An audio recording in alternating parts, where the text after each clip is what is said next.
So obviously, I think we need to start a little bit with Charlottesville. What happened there over the weekend? I know Jordan got a chance to talk about it, but I haven't really said anything. I thought it was highly disturbing and incredibly upsetting. Obviously, the white supremacists and the Nazi movement in America feels extremely emboldened by the Trump presidency, and you can't deny that. Trump has given them lip service and more than that as well, and he continued to do so over the weekend when he did not specifically denounce white supremacy and Nazis, etc. But he did today after a ton of public pressure from within his own party, as well as, of course, with the Democratic base. Today he said, "Racism is evil, and those who cause violence in its name are criminals and thugs, including KKK, neo-Nazis, white supremacists, and other hate groups are repugnant to everything we hold dear as Americans.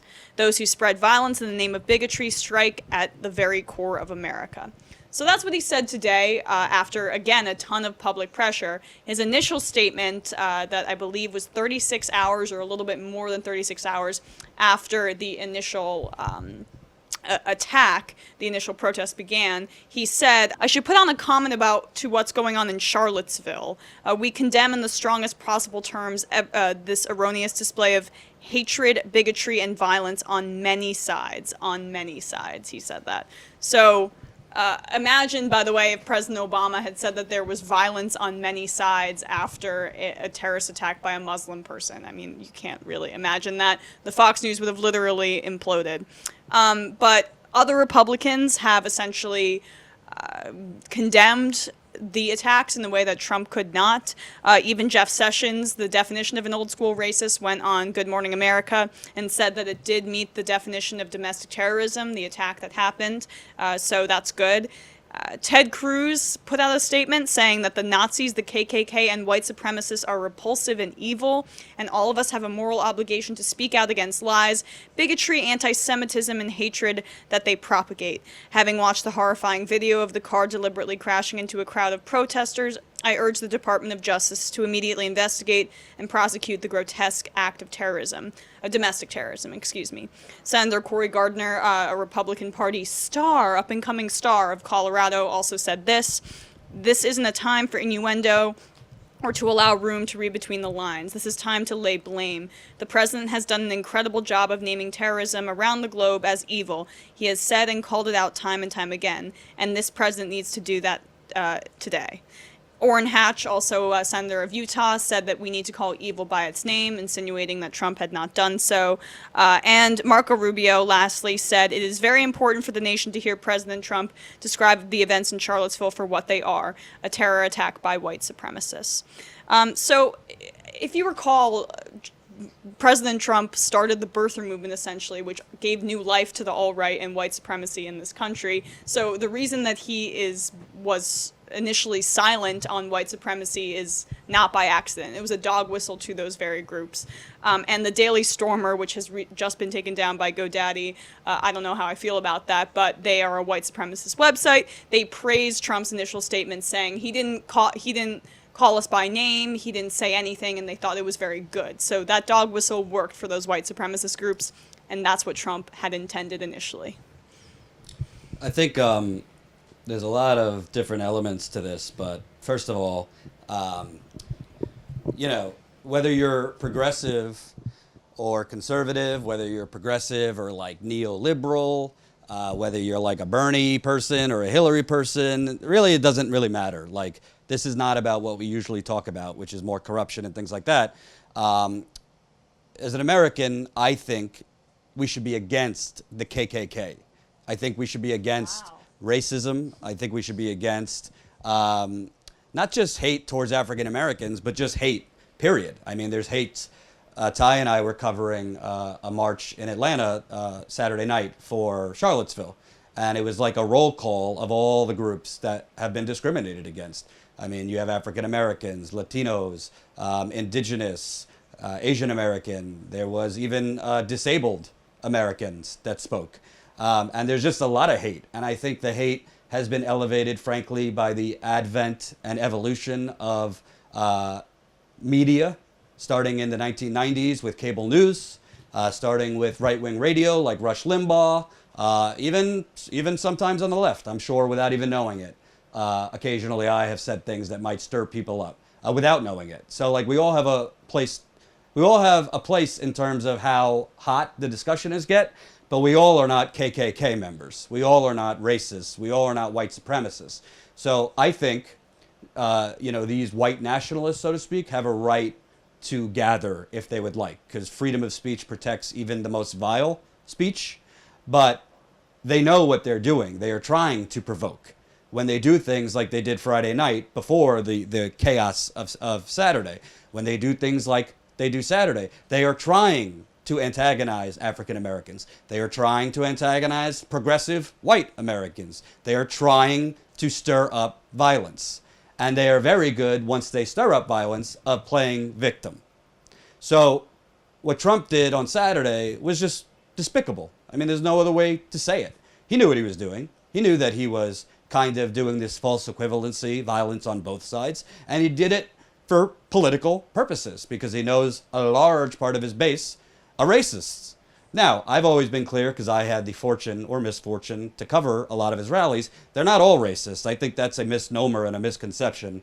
And a lot of more neoliberal people looking for a reason why Clinton lost tries to just be like, it was just all racism. That's not the case. But the bottom line is, a lot of politicians, and I'm sure you'll agree with this, kind of sell out their values when they run to get elected. But when you're elected, you either have moments of moral courage, which I don't even think you need moral courage to denounce the KKK, or you don't. And I don't really care what you said today. It's $1. What's that saying? It's $1 short and $2 too late. I don't know. I've never A day heard. late, $1 short. Yeah. A day late, $1 short. Yeah, we know why he said it. It was written by his team.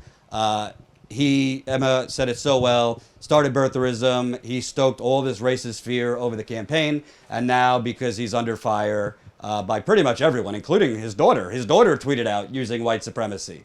I mean, when Ted Cruz, who I think is racist too, tweets out about white supremacy and uses the words, and the president can't, I mean, that is insane. But let me actually say something about Ted Cruz and the entire Republican denouncement of this. And I may be a little more critical than you here, because I'm glad that they did, but the Republican Party is the result, and their base is the result of the Southern strategy, which disenfranchised black people, was specifically about racism, stoke these racist fears, so these white working class Democrats in the South, who were formerly, again, Democrats with the unions, etc., will come to our side because they want to vote against black people. They want to vote with their hatred, and this has been admitted by past Republican leaders, and it started really with Nixon and continued to this day. And the people like Ted Cruz and Orrin Hatch,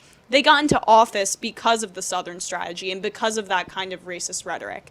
They have benefited from it, and they know their history. I mean, Ted Cruz is not an idiot. He is a snake, but he's not one. So it's so disingenuous to tweet and denounce racism in the KKK when your entire party and the modern history of your party is based on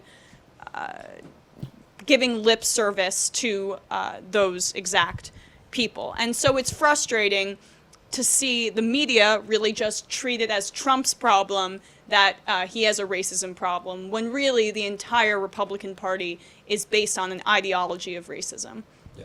I'm going to look at Emma a little because there's a huge ring on my face. So. No, I left it up. Okay. So there's a few things. I actually don't disagree with you on that. I agree 100%. I would even go further than that. So there's different kinds of racism. And by the way, I want to get Ty in this for obvious reasons. He's a black person, and I want to know what he thinks.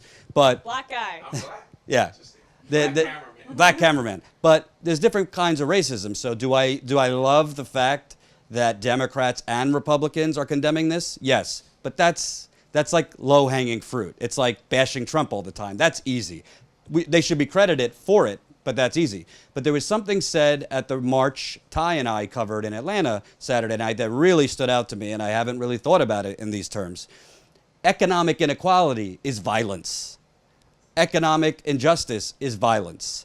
When the government and the big cabal that we always talk about, which is the banks and the lobbyists and the media and the politicians and this swinging door, through their essentially oligarchic capitalism, I would call it, when they are leaving entire cities basically starving, basically just treading water to pay the bills. When their policies are leaving single mothers without help, talking to you, Bill Clinton, or George W. Bush, who gave gigantic tax cuts to wealthy people, and who paid for those tax cuts? The middle class and the poor. When people like Donald Trump are instituting tax cuts, all for the top, with crumbs to the bottom class, that is violence. There are different forms of violence. The violence that's most important right now is a maniac mowing over crowds of people because of racism, killing one. Heather, do you know her name? Healy, H-E, I don't know how to pronounce it. I'm sorry, I've only read it, but it is Heley.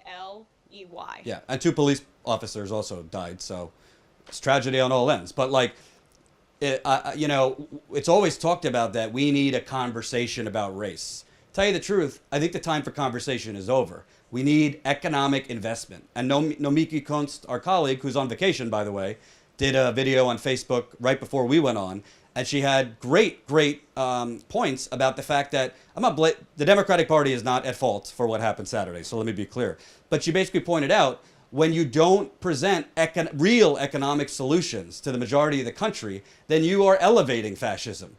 Whether it's the Hillary Clinton candidacy or other Democratic centrist candidacies, when you don't present hope, especially to African Americans and indigenous people and Latinos, when your actions don't match your words, it elevates fascism. If you know the history of the 1930s, one of the reasons Hitler rose to elevation was economic inequality and despair in Germany after World War I. That's true. Yeah, and also I think it's funny to point out the irony that Bill Clinton was deemed by, I think, was it Time Magazine, the first black president when he was elected, yet obviously championed that crime bill. So there's fault on both sides, but really what I think Jordan's trying to say, and I agree with him, is it's the economy, stupid. A lot of many of the reasons why these white supremacists are gaining traction now are, yes, because they were emboldened by Trump,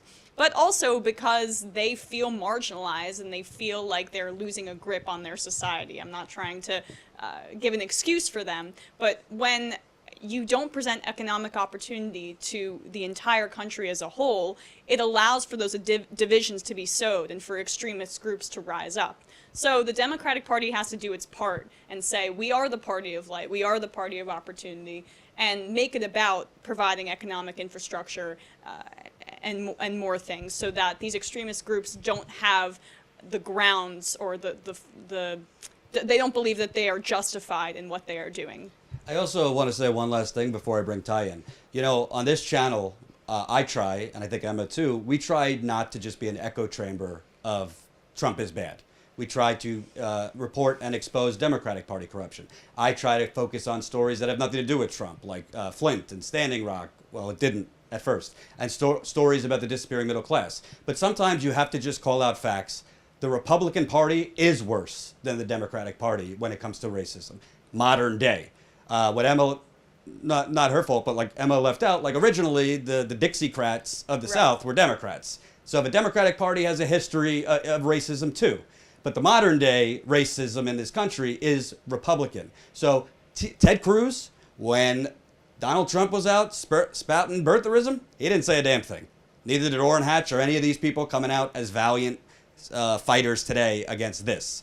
Now, doesn't mean we shouldn't credit them for coming out now, but let's not pretend that these Republicans, Newt Gingrich, the night of Barack Obama's inauguration, put together, I believe, 20 people, including Eric Cantor and Paul Ryan and other lawmakers, to basically decide we're going to go against every fucking thing this guy does, because he was the first black president. That's just the bottom line. That's why they did it. It wasn't a political strategy. It was a political strategy based on race.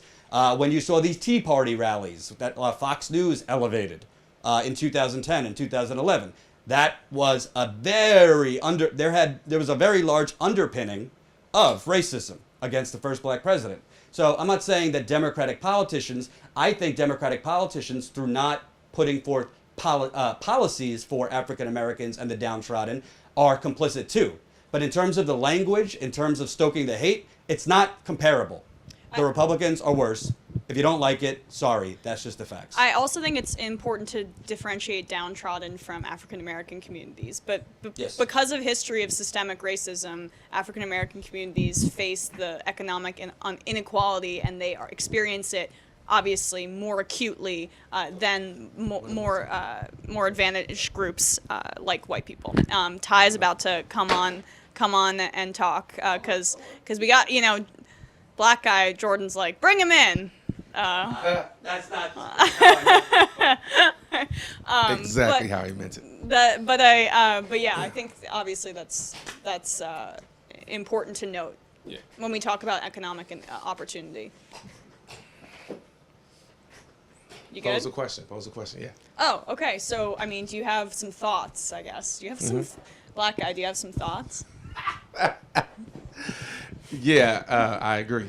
smart, attractive black guy. Exactly, smart.